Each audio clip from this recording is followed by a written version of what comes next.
मान्यवर जो नशा मुक्ति का ध्यास लेकर यहाँ पधारे हैं। नशा मुक्त भारत आंदोलन के तहत इस सम्मेलन के आयोजक अंकुर गुप्ता जी और उनके पूरे साथीगण और आप सभी अमृतसर की इस जुझारू और क्रांतिकारी धरती के सुपुत्र और पुत्रियां, आप सब लोगों को जिंदाबाद करते हैं। नशा मुक्त भारत आंदोलन के साथ नर्मदा बचाओ आंदोलन की तरफ से और जन आंदोलनों के राष्ट्रीय समन्वय की तरफ से आप सब लोगों को मैं समर्थन जाहिर करती हूँ। ये इसलिए कहना जरूरी है क्योंकि मैं किसी भी पार्टी से जुड़ी नहीं हूँ। आज निमंत्रण जरूर आया था पर मेरा तो यही आना था। और आज यहाँ जालियनवाला बाग के शहीदों को अमर ज्योति में प्रणाम करते हुए स्वर्ण मंदिर के यहाँ आए हुए तमाम भक्तों को ही नहीं तो म्यूजियम में लगे हुए पूरे इतिहास को जानते समझते हुए आज यहाँ पधारी हूँ। तो डॉक्टर सुनीलम और सभी साथियों को बहुत बहुत धन्यवाद देती हूँ। आप सब लोगों को एक जोरदार जिंदाबाद। आज इस देश में नशा तो कई प्रकार के फैले भी है। नशा सत्ता की भी है, नशा धन की है, पूंजी और बाजार की है, और ये हम लोग जगह जगह देखते हैं। पर मुझे याद आते हैं कि जब पंजाब केसरी के एक कार्यक्रम में मैं आई थी अतिथि बनकर, तो खास पंजाब की पूरी हकीकत जो सुनी थी वही थी शराब ही नहीं ड्रग्स से भी जो घेरी गई है पूरी इसकी युवा पीढ़ी उसको।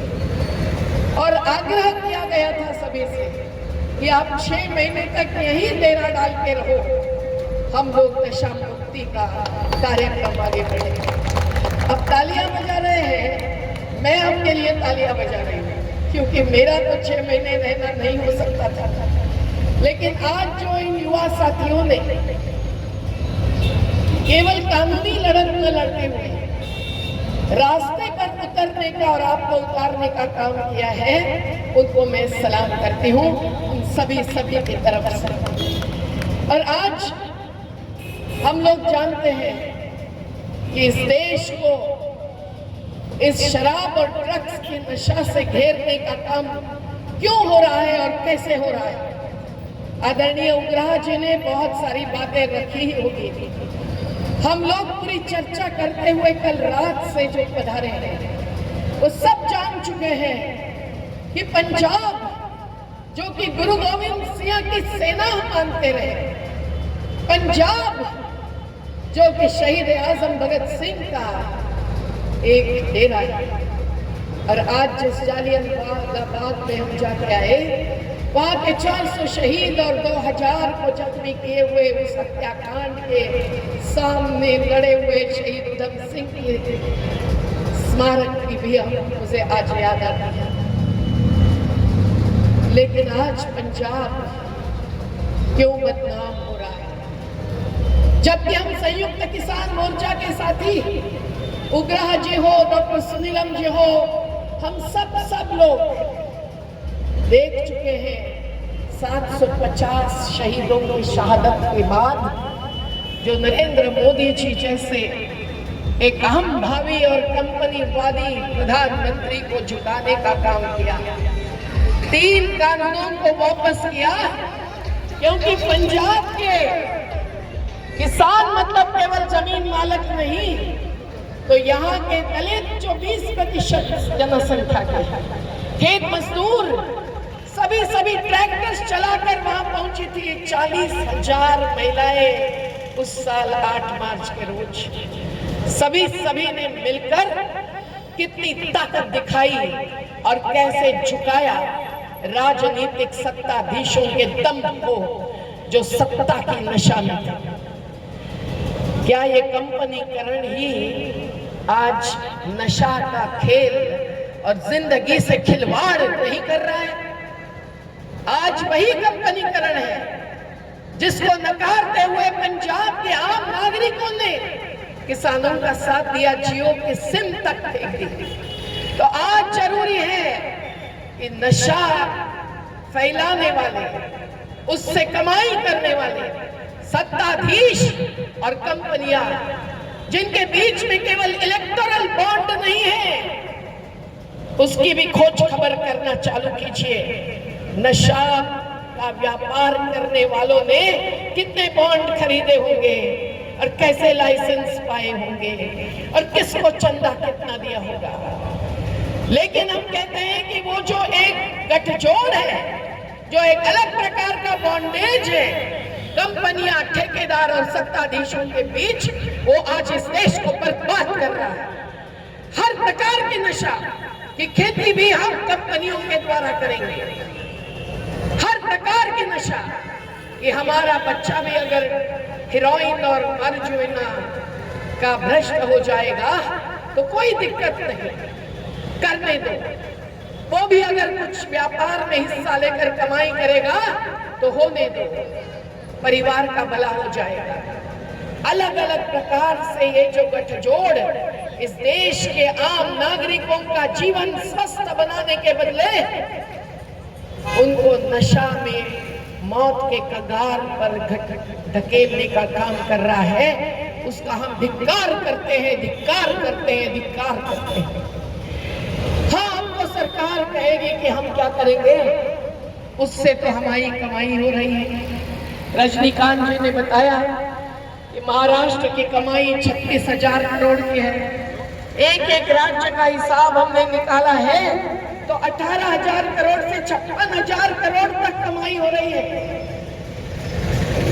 लेकिन कौन सा धर्म है जो इस कमाई को पाप की कमाई नहीं मानता है?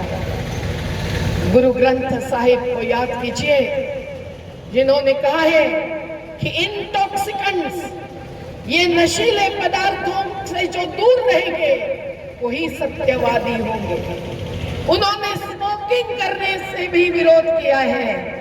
एक एक गुरु ने, जिसमें गुरु नानक जी से लेकर गुरु गोविंद सिंह जी तक आप बात करेंगे तो देश को जातिवाद के खिलाफ एकता लाने वाले और जीवन बचाने की प्रणाली पूरे देश और दुनिया को देने वाले ऐसे उन गुरुओं का ग्रंथ ही गुरु है और उनका मार्गदर्शन हमको नशा मुक्ति का मार्ग दिखाने वाला है।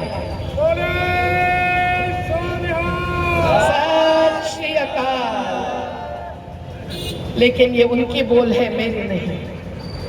और हर धर्म के धर्म गुरु ने ये कहा है, भगवान महावीर ने कहा है, स्वामी विवेकानंद ने कहा है। किसने नहीं कहा है? मोहम्मद पैगंबर ने कहा है।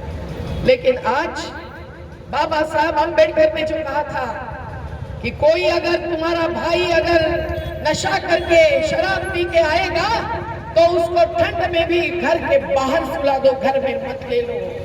महिलाओं को उन्होंने ये संदेश दिया। महात्मा गांधी जी ने कहा था कि 1 घंटे के लिए अगर मुझे सत्ता मिल जाएगी तो मैं पहला काम करूंगा शराब बंदी लाने का। आज धर्म के नाम पर बहुत कुछ चल रहा है, पर अधर्म की बात ज्यादा बढ़ रही है। और नशा हो या धर्म हो, जाति हो या सत्ता हो, किसी के भी नाम पर और किसी के भी आधार पर अगर हिंसा होती है तो हम कभी भी मंजूर नहीं कर सकते हैं। हाँ, उस समय जो युद्ध हुआ करते थे वो अलग थे। आज अगर कोई भी गुरु गोविंद सिंह भी होते, शहीद आजम ने भी ये कहा था, लिखित में है, सुप्रीम कोर्ट के जज साहब सिंघवी जी ने लिखा है कि उन्होंने कहा था कि हिंसा से कभी भी शोषण नहीं रुक सकता। आज ये ड्रग्स और ये शराब और नशे का हर आधार एक न एक प्रकार से हिंसा का आधार बन गया है। जो एक एक गांव में कहीं 50-60 महिलाएं विधवा होती हुई हमें पाती है तो रोने के सिवाय उनको कुछ बोला नहीं जाता है। आज जब बेटा चला जाता है या तो बेटे को पंजाब से निकलकर दूसरे देश में या राज्य में भगाना पड़ता है पालकों को, तो बूढ़े किसान मजदूर क्या भुगतते हैं? सबसे ज्यादा भुगतती है अत्याचार वो महिला होती है। लेकिन आज बड़ी खबर आई है महाराष्ट्र में कि लखनऊ में अब शराब चलाने की दुकानें महिला चलाने वाली है। ज्यादा से ज्यादा शराब उसके कारण बेची जाने वाली है। तो आप समझिए कि किस प्रकार से इस नशाखोरी को बढ़ावा देने में सत्ताधीश और उसके व्यापारी लगे हुए हैं, और वो कहीं न कहीं अपनी घुसपैठ इस प्रकार से और इस हद तक कर रहे हैं कि उग्रहा जी ने जो अभी यहाँ भी कहा कि पूरी पीढ़ी को नष्ट करने की एक प्रकार की साजिश इसमें झलक रही है। आप समझिए कि ये नशा अगर छोड़नी है तो शासन को चेतावनी देने का आज ही समय है। आचार संहिता हम दलीय राजनीति में नहीं है, हम विचार संहिता मानते हैं और हमारे विचारों को हम आज के सभी शासनकर्ताओं के सामने रखना चाहते हैं। भगवंत सिंह मान जी, आप केवल कॉमेडियन नहीं रहे हैं, आप भी कभी नर्मदा घाटी में आए थे। जब हमारा 17 दिन का उपवास चल रहा था तब आप उतने दूर पहुंच गए और हम उनको समर्थन दे गए। और आपकी खास बात आज मुझे याद है कि आपने भी शराब छोड़ने का संकल्प लिया, तभी मुख्यमंत्री पद स्वीकारा है। तो शराब छोड़ना हर किसी के लिए संभव है, ये खुद मुख्यमंत्री ही उसके प्रतीक है, वो बता सकते हैं। पर फिर उनको शराब ही नहीं, सभी प्रकार के ड्रग्स, सभी प्रकार के नशे का आधार जो अपनाने के लिए जिन्हें मजबूर किया जाता है। जो उग्रहा जी बोले कि वो मुजरिम नहीं है, वो पेशेंट है, पेशेंट। लेकिन आज उनके साथ कैसा व्यवहार करती है सरकार, ये हम देखेंगे, हम देखेंगे।